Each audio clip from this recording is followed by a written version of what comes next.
ধন্যবাদ। হ্যাঁ, আপনি একটু খোঁজ খবর নিয়ে দেখেন ওটার নাম যেন কি, নামটাও ভুলে গেলাম আমি। সার্চ করলেই পেয়ে যাবেন।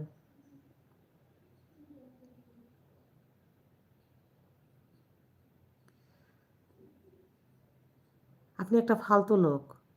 আপনি এখানে কেন এসেছেন? মানুষকে ট্রল করার জন্য নাকি অপমান করার জন্য? আপনার উদ্দেশ্যটা কি একটু জানতে চাই। এখানে তো সবাই দুটো কথা বলছি তাদের সাথে। এখানে তো আপনার এখানে কথা বলার ওখানে যুক্তি আসে না। আমরা যুবতী, আমরা ঘরের কাজ করি, আমরা বাইরে থাকি না, আমাদের বাচ্চাগুলো নিয়ে ভয়, বুঝছেন? ওখানে 9-10 বছরের মেয়েগুলাকে নিয়ে যায়। আপনি চান তাই না? আপনি কি জানেন আপনি কত খারাপ লোক যে আপনি এটা চাচ্ছেন? কত বাচ্চাগুলোর প্রাণ হারাইছে, একটু কষ্ট হয় না আপনার? আমাদের বাচ্চা, আমরা তো বাইরে থাকি না। আমরা কি বাইরের মেয়ে মনে হয় আপনার?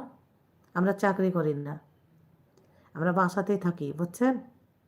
আপনার মনে হিংসা হচ্ছে এখানে, আপনার ভালো লাগছে না মনে হয়, ভালো কথা আপনার শুনতে ইচ্ছা করে না, আপনার চুলকানি হচ্ছে, বুঝতে পারছি আমি। ভালো কথা শোনার ইচ্ছা নাই আপনার, আপনি যেচে যেচে চুলকানি, মানে কিছু কিছু চুলকানি লোক থাকে জানেন, ভালো কথার মাঝখানে যে চুলকায়। এছাড়া আমার আর মুখ দিয়ে কিছু বের হলো না।